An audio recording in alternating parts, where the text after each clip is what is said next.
before the candy, before the plastic masks and store-bought cobwebs. There was a night when the masks were real, when people didn't wear them for fun, but for survival. A night when terror wasn't pretend, and every shadow whispered of something ancient moving just beyond sight, long before Halloween became a carnival of costumes and sweets. It was a desperate act of defense, a night when humans disguised themselves, not for laughter, but to hide from the things that hunted in the dark. That ancient world of fear never truly vanished. It merely changed shape, tamed, packaged, and sold back to us as a child's game. But beneath the plastic skeletons and candy wrappers still burns a far older flame. The story of how a fire meant to ward off death became a celebration of it. How a night of survival transformed into a night of play is the true, unmasked story of Halloween. That great bonfire, the one that once lit the Celtic hills, was not just a symbol. It was a weapon, a defiant blaze against the creeping darkness. But to understand the weapon, we must first understand the battlefield. The ancient Celtic world was guided by a vision of time, utterly unlike our own. For them, existence was not a straight line, but a wheel, vast, eternal, endlessly turning. Life, death, and rebirth were not separate chapters, but recurring verses in the same song. Everything, the seasons, the harvest, even human fate, moved in rhythm with that cosmic wheel. This wheel was divided into two halves, the light and the dark. The light half, heralded by Beltane in spring, brought growth, warmth, and life. The dark half, announced by Samhain in autumn, brought cold, decay, and the nearness of the other world. These two halves were not enemies, but inevitabilities. One could not exist without the other. For the people of Iron Age, Ireland, and Britain, this cycle was more than belief. It was law. Their survival depended on moving in harmony with the turning of that eternal wheel. The seasons dictated when to sow, when to reap, when to drive the herds to the summer hills, and when to bring them home again. Their lives unfolded like the land itself, born, grown, harvested, and renewed. This worldview stood in sharp contrast to our modern sense of time. We live by a linear rhythm, always forward, always seeking progress, never looking back. But to the Celts, the past was not gone. It was simply waiting to return. Their sense of eternity gave every season, every ritual, an almost sacred repetition. The actions of ancestors echoed forever through the turning of the year. And within this wheel, certain moments were perilous, the hinges of the world, when time itself seemed to shift gears. These were moments when the veil between worlds grew thin, and the boundaries that held reality together began to tremble. None was more powerful or more feared than Samhain, the turning from the light into the dark. Even the name carries its truth. In Old Irish, Samhain means summer's end. No poetry, no gods, just a blunt, unflinching acknowledgement of what was coming. It marked the great hinge of the year, the final, shuddering turn of the wheel that locked the world into winter. Summer had died, and with it, the illusion of safety. The darkness was coming. For the Celtic peoples, this was not just symbolic, it was survival. The harvest was done, the final sheaves gathered, the livestock were driven down from the high pastures to the protection of the settlements. These animals were their wealth, their food, their life, but the fodder was limited. Not all could survive the cold, and so Samhain was the time of the cold. The weak were slaughtered, their meat salted, smoked, and stored. The season reeked of death, literal and spiritual. The end of summer mirrored the end of life. The fields were bare. The smoke from the culling fires hung low and heavy. The earth itself seemed to sleep. All around them, life was fading into shadow, and the people felt it deep in their bones. And in that stillness, in that suspended moment between harvest and frost, they believed the barrier between the living and the dead had worn thin. The evidence was all around them: dying fields, dying animals, dying light. To live through Samhain was to stare directly at the truth that death was not a faraway end, but a constant companion, circling just beyond the firelight. Linnell, a concept integral to the Celtic worldview. Samhain was a time that existed outside of time. It belonged neither to the summer that had just ended, nor to the winter that was about to begin. It was a crack in the temporal fabric of the cosmos, a space between the spokes of the great wheel. And within such a space, the normal rules of the universe were suspended. The most notable consequence of this temporal collapse was the effect it had on the barrier between the physical world and the supernatural. The Celts believed in the existence of the other world, a parallel dimension that was the home of their gods, ancestors, and a host of non-human beings. This realm was typically invisible and inaccessible to mortals. But during the Lino period of Sane, the walls between these two realities grew thin and permeable. The other world and the human world bled into one another. This was the elemental belief of the festival. It was the source of its supernatural danger, as strange forces could now walk the earth. But it was also the source of its unique potency, offering a fleeting opportunity for mortals to peer across the veil. It was this belief, above all others, that dictated the urgent, desperate rituals that would define the Night of Sin. The figures who mediated between the human world and the dangerous realm of the other world were the Celtic priests, the Druids. Our modern image of these figures, shrouded in white robes and performing mystical rites, comes almost entirely from a single, highly compromised source: the Romans. And for the Romans, the Celts were a people to be conquered, and the Druids were a dangerous political authority that had to be broken. The most famous and influential accounts of Druidic practice come from Julius Caesar in his personal memoirs Commentari Dabaleg, the Jic Wars. It is Caesar who gives us the most sensational details, particularly the lurid accounts of large-scale human sacrifice. He describes criminals and prisoners of war being burned alive in colossal effigies woven from wicker, the infamous Wicker Man. To understand these accounts, one must first understand their purpose. Caesar's writings functioned as tools of political propaganda designed to justify his brutal and expensive military campaigns to the Senate. Back in Rome, by painting the spiritual leaders of the Gauls as barbaric, bloodthirsty savages who presided over horrific rituals, he framed his war of conquest as a necessary act of civilization. His work is a political document, not an unbiased anthropological report. Other Roman writers, such as the historian Tacitus and the naturalist Pliny the Elder, also recorded their observations of Druidic practices, from rituals in sacred oak groves to what they also described as human sacrifice. While their motives may have been less directly political than Caesar's, they still wrote from the perspective of an imperial power, viewing Celtic culture through a lens of inherent Roman superiority. They were outsiders interpreting complex rituals without access to the internal beliefs that gave them meaning. Therefore, a core principle of any intellectually honest investigation into Halloween's origins is a deep and abiding skepticism of these Roman sources. They provide a tantalizing, yet fundamentally hostile and distorted glimpse of what Celtic rituals may have looked like. They offer a view through a dark and clouded lens, showing us a caricature of Celtic practice while revealing very little of Celtic belief. To find that, we must look elsewhere. The key to unlocking the Celtic worldview lies in a striking historical irony. The most valuable sources for pre-Christian belief were written down centuries later by the very Christian monks whose faith had supplanted the old ways. Far from their homelands, in monasteries across Ireland and Britain, these scribes began a monumental project to record the great epic stories and mythologies of their ancestors before they were lost to time. These monks were the inheritors of a long and vivid oral tradition. They wrote down the sagas, the king lists, and the mythological cycles that had been passed down for generations by trained poets and storytellers.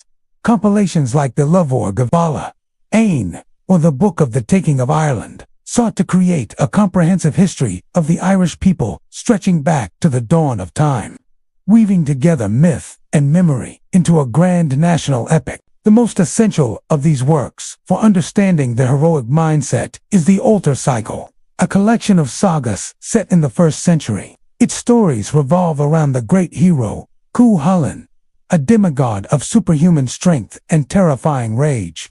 These tales are our single most important window into the worldview of the people who celebrated Samhain. They are saturated with a belief in the supernatural, the power of prophecy, and the constant violent intersection of the human world and the other world. To make these pagan tales acceptable in a Christian context, the monks employed a clever intellectual device known as memorization. This was the process of demoting the old gods from deities into formidable mortal kings, queens, and mages from a distant, legendary past.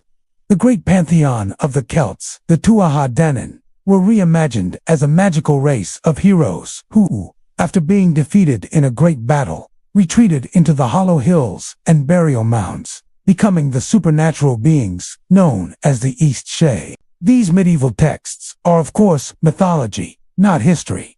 They are filled with magic, monsters, and impossible deeds, and they are all filtered through the worldview of the Christian scribes who recorded them. But their value is considerable.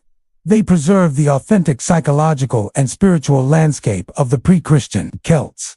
They show us the logic of their world, the nature of their gods, and the specifics of what they feared in the dark. These two sets of sources, Roman and Irish, provide the complete foundation for our investigation. The Romans give us a flawed external glimpse of Celtic ritual, while the Irish sagas provide a rich internal tapestry of Celtic belief. With this historical framework established, we can now turn to the Night of Samhain itself to unmask the rites and fears that gave birth to the world's most misunderstood holiday. The rites of Samhain began with a symbolic act of surrender. As dusk fell on the final day of the year, every fire in every home within the community was deliberately extinguished. The hearth, the center of domestic life, warmth, and safety, was allowed to grow cold and dark. This act plunged the entire settlement into a deep and unsettling blackness, a willing submission to the encroaching energies of the dark half of the year. This communal darkness was a necessary precondition for the first and most central ritual of the night. In a sacred space, the Druids would construct two enormous bonfires. These were built with immense care, often using the wood of specific sacred trees, such as the oak. The construction of these great pyres was itself a solemn rite, creating the focal point around which the entire community's anxieties and hopes for the coming year would revolve. Once night had fully fallen, the new fire was kindled, not with the embers of a domestic flame, but through a sacred act of friction, a need fire. The Druids would rapidly turn a wooden spindle in a dry socket on a plank of oak, a laborious process that eventually produced a single pure spark. This spark, born of sacred wood and priestly effort, was used to ignite the great bonfires which would erupt in a column of flame and roar into the oppressive darkness. These sacred fires served multiple overlapping functions. Their first purpose was purification. The community, along with their livestock, would pass between the two great fires. They believed this act would cleanse them of sickness and protect them from malevolent influence in the coming year, burning away the spiritual residue of the old year before entering the new. The second function was a form of sympathetic magic. In a world where the sun was visibly weakening with each passing day, the great bonfires were a defiant human response. They were a blazing beacon of heat and light, a gesture intended to encourage the sun, to give it strength and persuade it not to vanish completely into the darkness of winter. It was a ritual of cosmic support, a human attempt to help keep the great wheel of the universe turning. Finally, once the primary rituals of the night were complete, the fires served a vital communal purpose. Each family in the settlement would be given a burning torch or a glowing ember lit from the sacred bonfire. They would carry this new purified flame back to their own homes and use it to relight their cold hearths. This act symbolized the renewal of the community and the carrying of its collective strength and spiritual protection into each individual home to last through the long dark winter ahead. The reed hearth provided a shield of sacred protection against the chaos outside, but it could not guard against the anxieties that lurked within. With the community secured, the focus of the people turned inward to their own personal destinies. The belief that the veil to the other world was thin as sin created a unique opportunity. It was a night when the future was believed to be uniquely visible, a time when mortals could scry for answers in the great unknowable darkness of the coming year. This practice of divination served a key psychological purpose. For a people whose lives were governed by the unpredictable forces of nature, the future was a source of constant stress. Divination offered a measure of control, a way to impose a narrative onto the chaos. Fortunes were sought on the most elemental questions of life: who would marry? Who would have children? Who would prosper? And most urgently, who would survive the coming winter? Many of these divination rituals were connected to the harvest, using the fruits of the old year to predict the fortunes of the new. These practices are famously documented in the 1785 poem, Halloween, by the great Scottish poet Robert Burns, which provides a valuable historical record of these living folk traditions. Apples were a particularly resonant tool. A young woman might try to peel an apple in one continuous strand. If she succeeded, she would throw the peel over her shoulder, and the shape it formed was believed to be the initial of her future husband. Nuts were also commonly used. A couple might place 2 nuts near the fire, naming one for each of them. If the nuts roasted quietly side by side, it signified a long and happy union. If they hissed, cracked, and jumped apart, it foretold a troubled and contentious future. These were simple domestic rituals, but they carried considerable emotional weight, providing a framework for hope and a way to mentally prepare for hardship. While many forms of divination were personal and domestic, the most solemn and consequential readings were left to the trained spiritual experts. The Druids would engage in more formal methods of prophecy. They interpreted the shapes and movements of the flames in the sacred bonfires, a practice known as pyromancy. They would study the patterns of bird flights or the entrails of sacrificed animals, all in an attempt to discern the fate of the entire community. These were not idle party games. They were a serious and indispensable part of the festival's function. In a world without science or certainty, divination provided guidance and a sense of agency. The knowledge gained, whether hopeful or grim, allowed the community to face the bleak reality of summer's end with a sense of psychological preparedness. It was a way of arming oneself with knowledge, however mystical, for the long, hard fight against the encroaching dark. But what precisely was in that encroaching dark? This brings our investigation to a pivotal juncture where we must first address the single most popular and persistent modern idea about the festival: the belief that sin was first and foremost a festival of the dead. This concept, while pervasive, is largely the product of a specific and highly influential Victorian-era academic. The idea was compellingly promoted by the Scottish anthropologist Sir James Frazer in his monumental work, The Golden Bough. First published in 1890, this book was a sweeping attempt to create a unified theory for all of human mythology and religion. Frazer positioned Samhain as a key example of a primitive cult of the dead, arguing it was a somber night when the souls of the years deceased would return to their homes and the living would set out food to bait their wandering spirits. This interpretation became incredibly popular and has shaped our understanding of Halloween for over a century. It is a romantic and resonant image. However, in the late 20th century, this view faced a substantial challenge from modern historians who returned to the primary sources. The most prominent of these voices is historian Ronald Hutton, whose 1996 study, The Stations of the Sun, performed a forensic re-examination of the evidence. Hutton's analysis is explicit.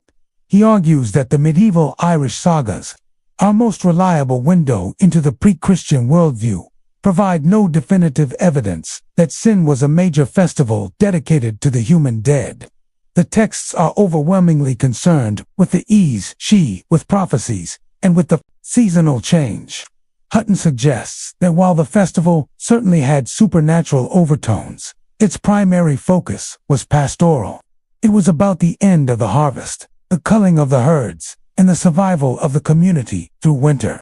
Hutton concludes that the strong, explicit association with the souls of the dead was heavily amplified and possibly introduced after the Christian Church strategically placed its own holidays for the dead: All Saints' Day and All Souls' Day on November 1st and 2nd. The folk traditions that Frazer interpreted as ancient pagan rites were, in many cases, the product of a much later Christianized island. The church provided a new theological reason for the season's focus on the deceased, and the older, vaguer supernatural fears of Samhain were reframed to fit this new Christian context. Unmasking Halloween requires us to unmask Samhain first. It was a night of immense complexity. It was the hinge of the year and the end of the harvest.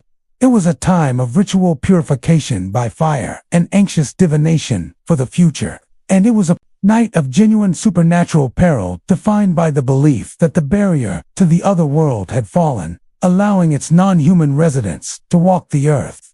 This authentic, multi-layered reality is far richer and far stranger than any simple festival of the dead. The authentic terror of Samhain, the stranger truth pointed to by the historical record, was not about the familiar spirits of the human dead. The thinning of the veil was a door swinging open, and through that door came the full-time non-human residents of the other world. According to Irish mythology, the portals to this other world were the ancient burial mounds that dotted the landscape, the hills known as the Shay. These were the hollow hills where the defeated gods, the Tuatha Dé Danann, had retreated, establishing their otherworldly kingdoms. On the night of sin, the Shay were believed to be always open, their hidden doorways becoming visible and active. They were less a graveyard and more an embassy from an alien and formidable neighboring dimension. The beings who emerged from these portals were the Aos Sí, a name that simply means the people of the mounds. This term referred to the Tuatha Dé Danann in their new diminished form. The former gods of Ireland, now living as powerful and mysterious supernatural entities just beyond the veil of human sight. The great danger of Samhain was that the Aos Sí were free to walk in the human world. They might pass through a settlement in a grand procession known as a fairy hosting, and mortals who witnessed it were at risk of being abducted. They were known to sour the milk of livestock, to blight the stored grain, and to lure travelers to their doom. The fear they inspired was the fear of the unpredictable and the overwhelmingly forceful. The Aos Sí were forces of nature, like a thunderstorm or a flash flood. Their actions were a consequence of their essential being, not a judgment based on good or evil. The human response, therefore, was one of deep respect, ritual appeasement, and desperate self-preservation. It was this specific, foundational terror of the people of the mounds that would directly inspire the first Halloween costumes and the very first acts of what would millennia later become trick-or-treating. To truly understand the visceral fear these people of the mounds inspired and why their presence demanded such elaborate rituals of camouflage and appeasement, we must now delve deeper into their nature. The beings known as the Aos Sí or the Shay in their anglicized form were not simple spirits. They were the former gods of the land, and their character was as beautiful and as dangerous as the untamed natural world they embodied. The great mounds were thus seen as their palaces, their kingdoms in exile, existing in a dimension parallel to the human world. The popular imagination of later centuries would diminish these beings, transforming them into the small, winged, and often whimsical fairies of Victorian folklore. The authentic Aos Sí of the Celtic world was something far more formidable. They were typically described as being of human stature or taller, possessing a timeless beauty and an aura of great power.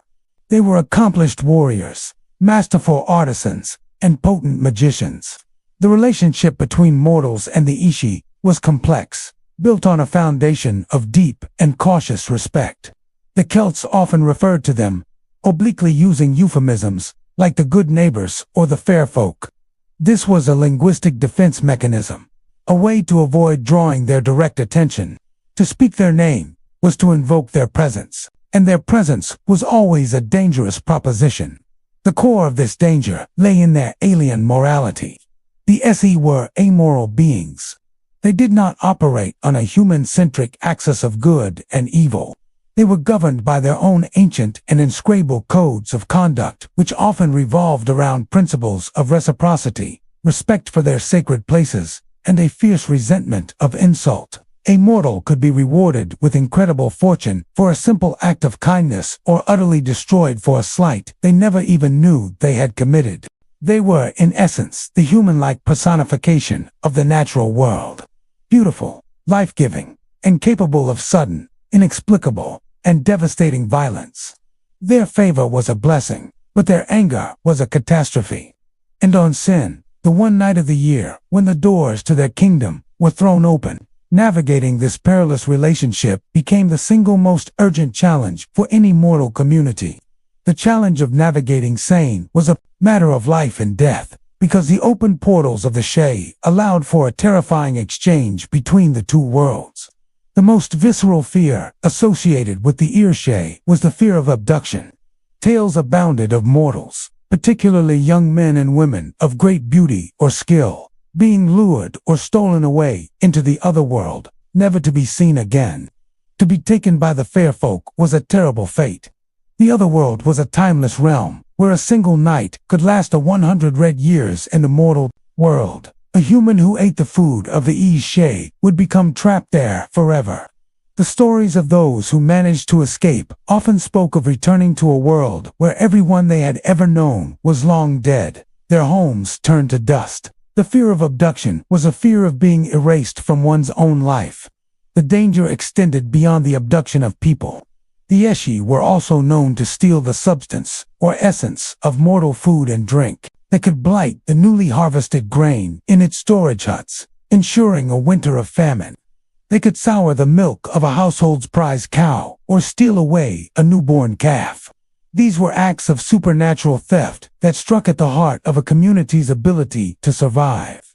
So was a night when all travel was fraught with danger. The landscape, once familiar, became alien territory. A person walking home from a neighboring settlement might encounter a grand fairy hosting a procession of the She on horseback and be swept away into their ranks.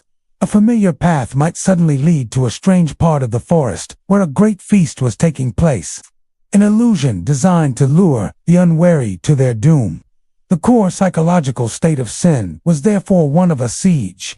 The community was under siege by an invisible supernatural force that could strike anywhere, at anyone, at any time. The rituals of the night were the defensive measures, the spiritual and functional tools developed over generations to survive this annual incursion. It was this intense, palpable sense of peril that gave rise to two of the most enduring traditions that echoed down to the modern day. The first Halloween costumes and the first offerings to the spirits. The first human response to the siege of Sane was a strategy of deception. Faced with a night when formidable non-human beings roamed the landscape, the most logical defense was to avoid being identified as a vulnerable mortal. This led to the practice of guising, the explicit and unambiguous ancestor of the modern Halloween costume. People would fashion costumes and masks from animal skins, hides, and even the skulls of sacrificed livestock. These were not the playful costumes of the modern era. They were designed to be terrifying, to obscure the human form, and to break the silhouette of a person. This practice, recorded in the folklore of Ireland and Scotland, served a dual pragmatic purpose. The first purpose was camouflage. By wearing a grotesque mask and the hide of an animal, a person traveling outside on Sin might be mistaken for a non-human entity by a wandering member of the SIE. It was a form of supernatural camouflage, a way to hide in plain sight by appearing as something other, something that was not a tempting mortal target for abduction. The second purpose was a form of sympathetic magic. To dress as a spirit was to take on some of its power. The geyser could impersonate one of the malevolent entities themselves, effectively joining their procession to avoid being harmed by it. It was a strategy of proactive defense. If you cannot hide from the monsters, become one of them. This practice reveals a worldview where deception and imitation were valid spiritual weapons. The second great strategy for survival was appeasement. While guising offered a way to hide from the ESG, a more direct approach was needed to protect the home itself. This led to the practice of leaving offerings, a ritual that functioned as a form of supernatural tribute, a tax paid to the forces that held the world in their grip. For this one night, households would leave out portions of their best food and drink, bowls of milk, pats of butter, or grains from the recent harvest. These would be placed on the doorstep or at the boundaries of the settlement. The logic was functional. By offering a share of their substance willingly, They hoped to persuade the wandering spirits to pass by their home peacefully, leaving the family and the rest of their winter stores untouched. This was a transaction rooted in the core principles of reciprocity that governed the relationship with the Ishi. The offering was an evident signal to these beings that the household respected their power. It was a bribe offered in good faith, with the hope that it would be accepted and the household would be spared from supernatural harm. These twin practices of guising and offering represent the foundational DNA of the modern Halloween exchange. The core elements are now in place. Costumed figures representing the chaotic spirits of the night approaching a household that provides a food offering to ensure peace. These ancient transactional rituals, born from a genuine and visceral fear, would lie dormant for centuries. Their structure preserved in folk memory, waiting to be reassembled in a new world for an entirely new purpose. This entire system of belief and response marks the first stage in the holiday's long history of fear. This was the ancient fear, a terror of the supernatural and the non-human. The primary threat was the she formidable, amoral, and alien beings from another dimension who could abduct mortals and blight property. The human response was ritual negotiation and camouflage, a desperate attempt to survive a temporary intersection with a hostile, enchanted world. This world of primal fear and folk ritual would define life in the Celtic lands for centuries. But a new force was rising across the continent. An empire of faith with a radically different vision of the supernatural and a brilliant strategy for expansion. The arrival of Christianity in places like Ireland and Britain presented the church with its greatest challenge: how to convert a populace whose spiritual world was already so richly and so fiercely populated. The strategy that proved most effective was a process known as This was a pragmatic and remarkably patient policy of cultural absorption. The church leadership understood that deeply entrenched folk traditions, tied to the seasons and the land itself, could not simply be eradicated by force. A belief held for 1,000 years will not die by decree. So instead of destroying, the church chose to correct. The core of the strategy was to consciously map Christian meanings and holidays onto existing pagan ones. This process eased the transition for new converts, allowing them to continue their ancient practices, but now within a new Christian framework. This policy was explicitly articulated by figures like Pope Gregory the Great, who in a famous letter from the year 601 advised his missionaries in Britain to purify the pagan temples with holy water and convert them into churches rather than tearing them down. He argued that a people familiar with a sacred place would be more willing to worship there, even if the object of their worship had changed. This was the approach that would be applied to the entire Celtic ritual year. The church, in essence, draped its own vestments over the skeleton of the old pagan calendar. It provided new saints for old gods, new theological justifications for ancient fears, and new holidays for ancient festivals. This was the beginning of the Great Merger. The moment a consequential new stream of influence began to flow into the river of tradition that would eventually become Halloween. Before the main Christian effort began in earnest, another culture had already spent centuries interacting with the Celtic world. The Roman Empire, during its long occupation of Britain, brought its own rich calendar of festivals. While direct influence on sin is difficult to prove, some Roman traditions show fascinating thematic parallels that may have contributed a subtle current to the braided river of influences. The most compelling of these parallels revolves around Pomona, the Roman goddess of fruit, trees, and the harvest. Her sacred symbol was the apple, and her festival, celebrated in the autumn, was a time of thanks for the abundance of the land. Centuries later, the apple would become a central tool in the folk divination games of Britain and Ireland, leading some historians to speculate that the Roman presence may have reinforced or blended with native customs. This possible connection, while not definitive, is a perfect example of the complexities of the braided river. It shows how two different cultures can have similar resonant traditions that may brush against each other, creating a richer folkloric stream. This potential Roman echo represents the first non-Celtic tributary to join the great river of tradition that was slowly taking shape. The influence remained subtle because Roman culture was largely confined to the cities and military garrisons of the empire. It was an imperial overlay, a veneer of classical order on a deep and resilient native culture that continued to thrive in the rural heartlands. The Roman stream flowed into the Celtic River, but it was not strong enough to change its fundamental course or character. This first merger, however, established an essential precedent. It demonstrated that the tradition of sowing could absorb outside influences and adapt. It was a living tradition, not a static relic. This capacity for change would soon be tested by a new force, a stream of influence so vast and so commanding that it would fundamentally and forever reshape its banks, its current, and its very name. The age of Christian syncretism had arrived. The age of Christian syncretism began in the very heart of the old Roman world. The story of the Church's great feast for the dead starts not with sin but with a different and far more famous pagan temple. It begins with the Pantheon in Rome, one of the best preserved architectural marvels of the ancient empire. For centuries, the Pantheon had been a temple dedicated to all the gods of the Roman state. Its spectacular domed roof and its grand oculus open to the heavens had overseen countless pagan rituals. By the early 7th century, however, the Roman Empire was Christian.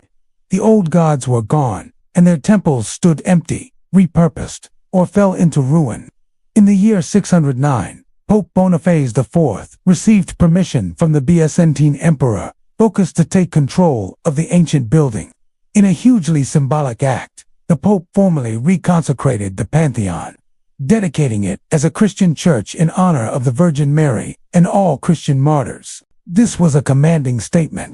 A temple once dedicated to all pagan gods was now a church dedicated to all Christian saints. To mark this momentous occasion, the Pope established a new annual feast day to commemorate the consecration and honor all the saints who now had a home in the former pagan temple. He set the date for this celebration as May 13th. For over a century, this was the established date for the Feast of All Saints in Rome. This initial placement in the spring is a vital detail. It shows that the Church's first impulse for a collective feast of saints had no connection to the autumnal anxieties or the supernatural timing of the Celtic sin. It was a celebration of Christian triumph linked to the purification of a specific and symbolic building in the center of the Christian world. The collision course with the old Celtic festival would be set by a later pope, for reasons that were deeply rooted in the strategy of syncretism. That collision course was set over a century later by another pontiff, Pope Gregory III.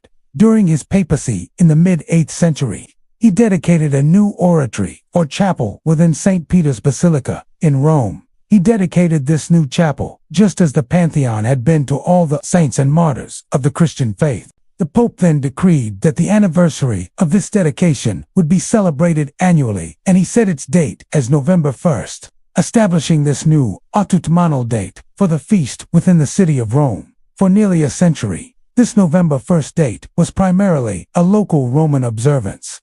While most of Christendom continued to celebrate the feast in May, the true masterstroke of syncretic strategy would come later. In the year 835, Pope Gregory IV, at the urging of the powerful Frankish Emperor Louis the Pious, extended the November 1st feast to the entire Frankish Empire.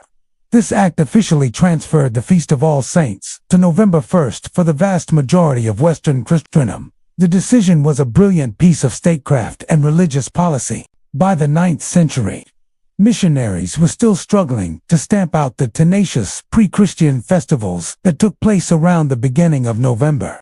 These were the Nights of Samhain and its Germanic equivalents, nights deeply associated with the harvest and supernatural forces.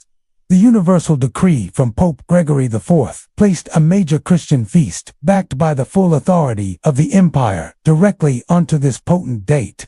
It did not seek to abolish the ancient festival. Instead, it offered a commanding Christian alternative, a holy day that absorbed the existing themes of the season and reframed them in a Christian context. The local populations could continue to gather and celebrate, but now, the spirits they were instructed to honor were the holy saints and martyrs of the Church. This century-long two-step process was an act of masterful theological redirection, one that would forever link the Christian calendar to the ancient rhythm of the Celtic wheel. The establishment of All Saints' Day on November 1st successfully absorbed the season's focus on the spirit world. But it addressed only one class of spirit, the perfected souls of the saints in heaven. This left a central question unanswered for the average medieval Christian. What was the fate of their own deceased family members? The ordinary, imperfect souls, who were good people but were certainly not saints. The answer to this question was a theological innovation of considerable influence. The concept of purgatory developed and formalized during the High Middle Ages. Purgatory was conceived as an intermediary state between earth and heaven. It was a place where the souls of those who died in a state of grace but had not yet fully atoned for their sins would undergo a period of temporal punishment and purification before they were worthy to enter heaven. This concept had a transformative impact on the living. It meant that the souls of the dead were not beyond reach. Their time in purgatory could be shortened by the actions of the faithful on earth, prayers, acts of penance, and most importantly, the saying of masses for the dead were all believed to speed a soul on its journey to heaven. This created an active ongoing relationship between the living and their deceased loved ones. To formalize this relationship, the Church instituted another major feast day placed directly after the feast for the saints. In the late 10th century, the abbot of Cluny, a commanding monastery in France, decreed that all monks under his authority should observe November 2nd as a day for offering special masses for all the faithful departed who were believed to be in purgatory. This practice spread rapidly throughout the Christian world. All Souls' Day, as it came to be known, was the final piece of the theological puzzle.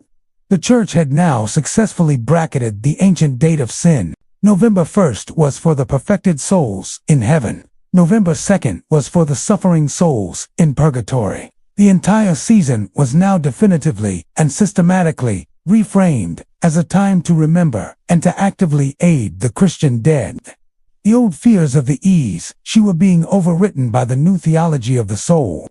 With the new Christian feasts of All Saints' Day and All Souls' Day firmly established on November 1st and 2nd, the final stage of the transformation was linguistic. The very name of the holiday that we use today is the final and most definitive piece of evidence for this Christian reframing. The name Halloween is unequivocally Christian in origin.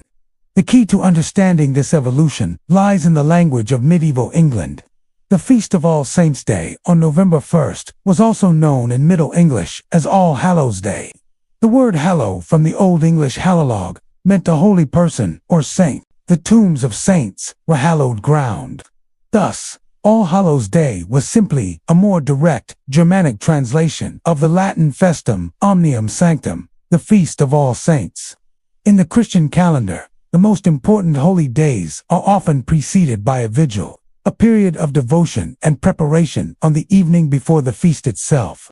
Christmas has Christmas Eve and Easter has the Easter Vigil. All Hallows' Day was no different. The evening before this great feast, the night of October 31st, was therefore known as All Hallows' Eve. Over the centuries, as the English language evolved, this phrase began to be contracted in common speech. All Hallows' Eve was shortened, particularly in the dialects of Scotland and the north of England. The 5 in Eve was dropped and the word became in, a common poetic and dialectical term for evening. This gave rise to the common name, All Hallows. From there, the final contraction was almost inevitable. Through the natural slurring and smoothing of centuries of everyday use, All Hallows In was further compressed. The all was dropped. Hallows was shortened to hallow and was attached directly to the end. The final result was the single evocative word we know today, Halloween. The name is a linguistic fossil, an undeniable record of the Christian feast day that was designed to supplant the ancient rites of Samhain. The new Christian framework of All Hallowtide successfully overwrote the official meaning of the season. But the deeply embedded structures of the old folk traditions proved too resilient to simply disappear. The church, in a brilliant act of theological substitution, co-opted the familiar ritual frameworks of the people, draining them of their pagan meaning and filling them with a new and potent Christian purpose. The ancient practice of leaving offerings underwent just such a transformation. The core of the new practice revolved around a special food, the soul cake. These were typically small, round, spiced cakes, often marked with the sign of a cross, to signify their Christian purpose. On the days of All Hallowtide, these cakes were baked in large numbers by households with the means to do so specifically, to be given away as a pious act of charity. The recipients of these cakes were the solars, who were initially the poor of the parish, and in later centuries, children. They would travel from door to door, singing a small song or saying a prayer and asking for a soul cake for mercy's sake. This was the central transaction, a ritual with ancient roots, but a brilliant new Christian logic. The theological engine driving this practice was the doctrine of purgatory. The solars were not begging for themselves. They were performing a spiritual service. In exchange for receiving a soul cake, they would promise to pray for the souls of the household's deceased relatives. Each cake eaten was accompanied by a promise to say a prayer for a specific soul, or for all the Christian souls believed to be suffering in purgatory. This created a striking spiritual economy. The wealthy and middling classes, by giving away cakes, performed an act of charity that was believed to please God. The poor, by receiving the cakes, received much-needed sustenance. And both parties believed they were actively helping to shorten the torment of their loved ones in the afterlife. The custom is even mentioned by William Shakespeare in his play, The Two Gentlemen of Verona, showing its deep integration into the cultural fabric of the time. The church had masterfully taken the empty shell of an ancient fear-based transaction and filled it with a new and powerful doctrine of Christian piety and hope for the dead. The structure of the offering persisted, but its soul was entirely new. The offering was not the only folk structure to be filled with new meaning. The ancient tradition of guising, wearing costumes and masks on the night of sin, also persisted by acquiring a commanding new Christian justification, one that spoke directly to the single greatest trauma of the medieval world. This new purpose was forged in the crucible of the Black Death. The Great Plague of the mid-14th century was an unprecedented catastrophe, a wave of sudden, inexplicable, and universal death that shattered social hierarchies and religious certainties. In the wake of this trauma, a new artistic and theological motif emerged across Europe: the dance macabre, or the dance of death. This was a stark allegory for a new reality. The dance macabre depicts skeletons representing death itself, leading people from every station of society, popes, kings, and peasants alike, in one final, inescapable procession to the grave. This was a direct, psychological coping mechanism for a world where death had become the ultimate equalizer. The motif was a public memento mori, a constant visible reminder of mortality in a society saturated with loss. This resonant folk belief provided a new and compelling reason for the old custom of wearing costumes. The village geysers were in essence creating a folk enactment of the danse macabre by dressing as ghoulish or skeletal figures. They were no longer just hiding from the supernatural eye. They were now confronting a different and far more intimate terror: their own mortality. Over time, this practice began to merge with the door-to-door tradition of spleen. In places like Scotland and Ireland, children and youths would go gwazzing from house to house. Crucially, the expectation was that the geysers had to perform for their treat. They would recite a poem, sing a song, tell a joke, or perform a trick. This performance-based exchange is a key feature that distinguishes historical geysing from the simpler demand of modern American trick-or-treating. This was a vital step in the holiday's evolution. It blended the transactional nature of souling with the costume tradition of geysing, now infused with a new purpose born from the trauma of the plague and the theology of the danse macabre. The ancient disguise, once a shield against alien spirits, had become a public performance of mortality. This new performance-based custom created the complete toolkit of folk practices: a costume, a performance, and a treat that resilient immigrants would carry with them across the ocean. The final and most emblematic folk tradition to emerge from this era was the jack-o'-lantern. Its origins lie in a popular Irish folk tale, a classic trickster story centered on a miserable character known as Stingy Jack. While the story existed in oral tradition for generations, the first known version to appear in print was in the Dublin Penny Journal in 1836, giving the tale a firm and verifiable anchor in the historical record. The story paints Jack as a cunning but reprehensible drunkard, a blacksmith by trade, known for his miserly ways and his skill at manipulation.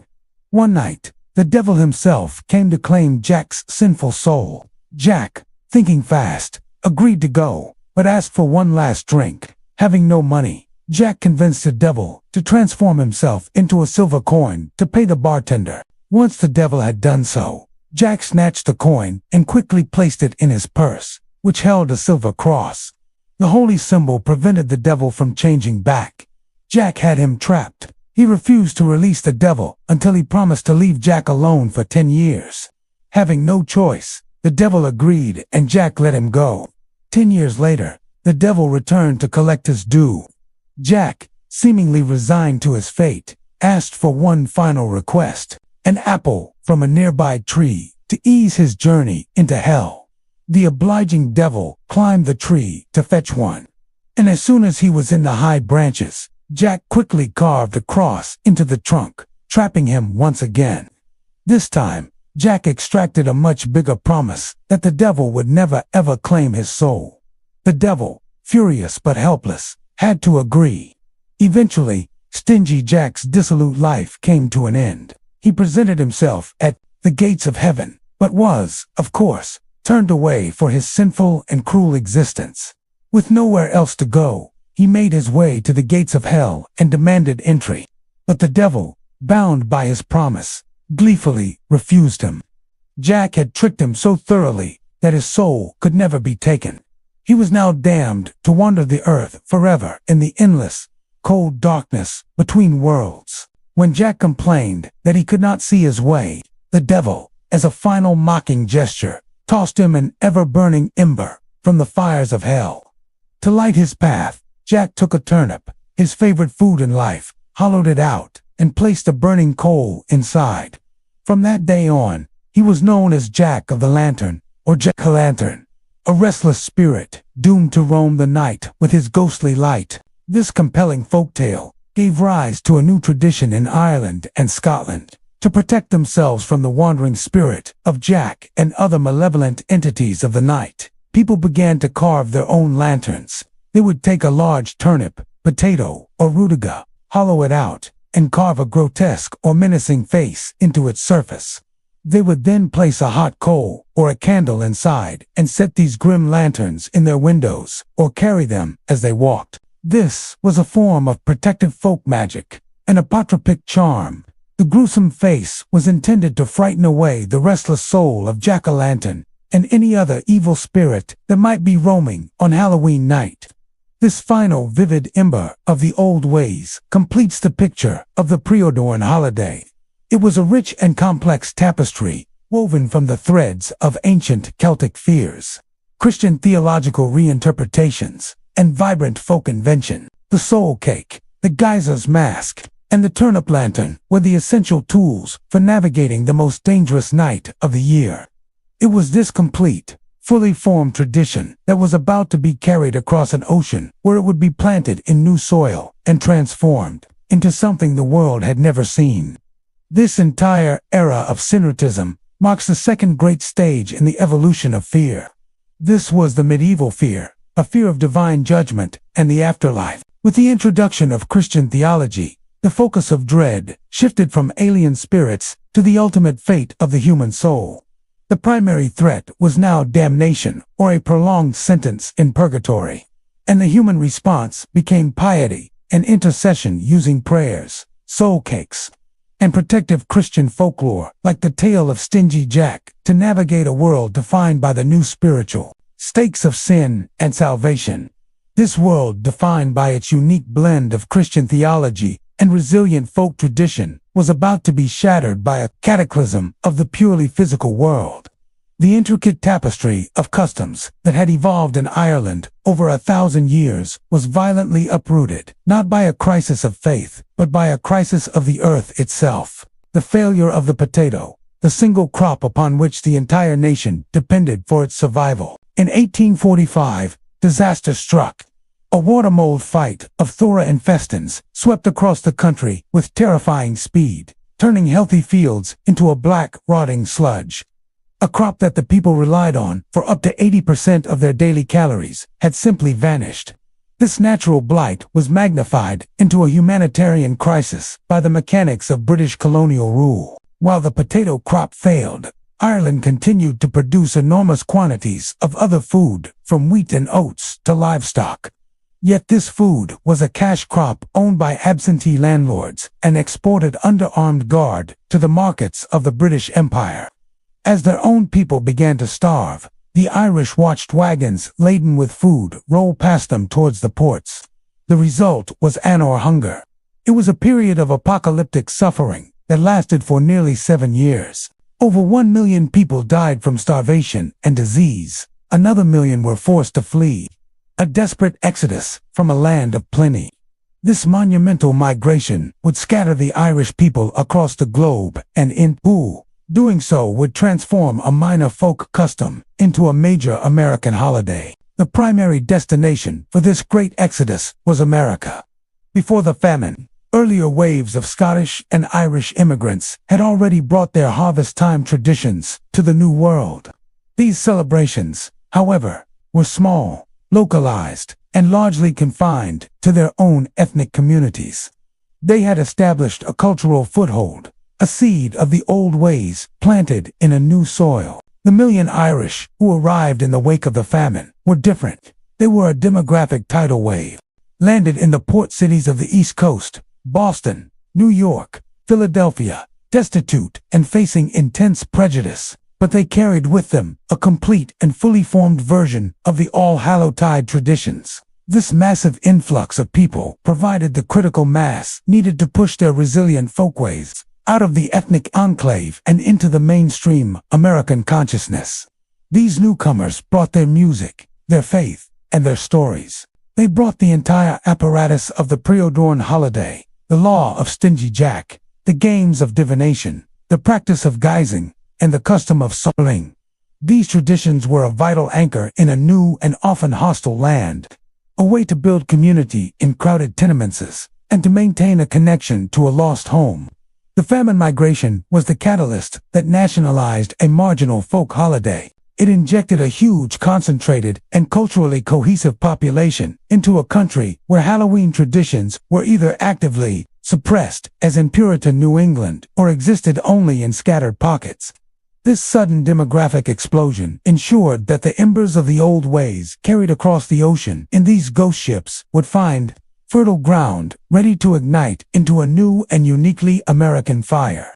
As the Irish immigrants carried on the tradition of carving protective lanterns, they faced an immediate practical challenge. The turnips and routigers of the Old World were small, dense, and difficult to carve. The custom was laborious, and the resulting lanterns were modest. In America, however, they encountered a native fruit that seemed perfectly designed for the task. The pumpkin, a squash native to North America, was abundant, readily available, and a staple of the autumn harvest. It offered two immense advantages. First, its size allowed for larger, more impressive, and more visually striking lanterns. Second, its flesh was soft and simple to hollow out, making the entire process faster and more accessible for families and children. This pragmatic substitution marks the single most definitive moment of the holiday's Americanization. The Old World folktale of Stingy Jack was permanently grafted onto a New World agricultural product. This fusion created the universally recognized symbol of the modern holiday, a perfect emblem of its transatlantic journey. The adoption of the pumpkin was swift and total. Its bright orange color became inextricably linked with the season, and its grinning face became a symbol not just of supernatural protection, but of the harvest, the community, and autumn itself. The grim apotropaic charm of the Irish peasant began its transformation into the cheerful, welcoming icon of the American front porch. This successful act of cultural blending would define the holiday's entire subsequent journey in America. Halloween had survived its ocean crossing and successfully put down new vibrant roots. Here, with its most ancient supernatural meanings beginning to fade, it started a rapid evolution, transforming from an immigrant folk tradition into a loud, chaotic, and uniquely American public spectacle. As the Irish immigrants and their traditions became more integrated into American life, the ancient supernatural beliefs that had once underpinned Halloween began to fade. In the bright, rational, and rapidly industrializing world of late 19th and early 20th century America, the deep-seated fear of the ease, she seemed like a relic of a distant, superstitious past. But the energy of the holiday, its association with a single night of chaos and inversion remained. The focus of that chaos simply shifted. The primary threat on Halloween night was no longer a spirit from the other world, but a teenager from down the street. The holiday evolved into a secular night of mischief, a time when social norms were temporarily suspended and youths, particularly young men, were given an unspoken license to engage in widespread pranks and low-level vandalism. This was Halloween as a night of inversion, a